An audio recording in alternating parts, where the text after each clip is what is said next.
Buongiorno, benvenuti a questo nuovo episodio di Pillole Castellane. Sono Sofia Contesso e oggi vi parlerò del porfido che potete ammirare all'interno delle mura cittadine.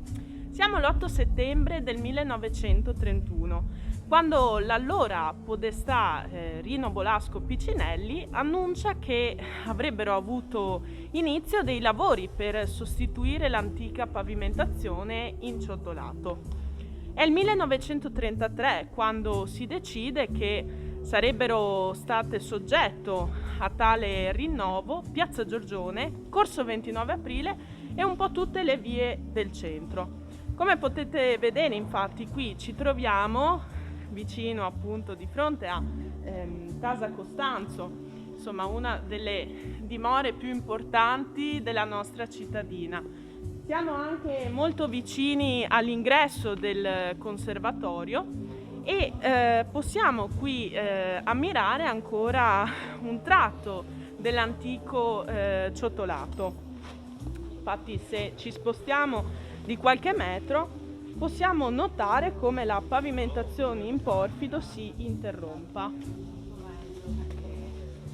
Ci siamo spostati di qualche metro appunto per vedere come era fatto l'antico ciottolato che doveva preesistere appunto alla pavimentazione in porfido realizzata negli anni 30 del Novecento.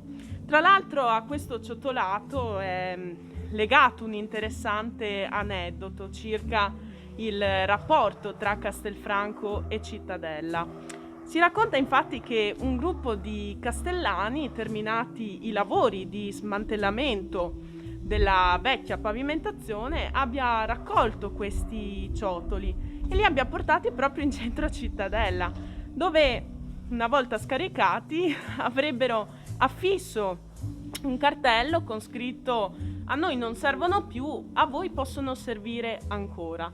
Quindi insomma un'altra piccola pillola castellana che ancora una volta ci restituisce quella che doveva essere il rapporto tra Castelfranco e Cittadella, che sembrerebbe appunto immutato nei secoli.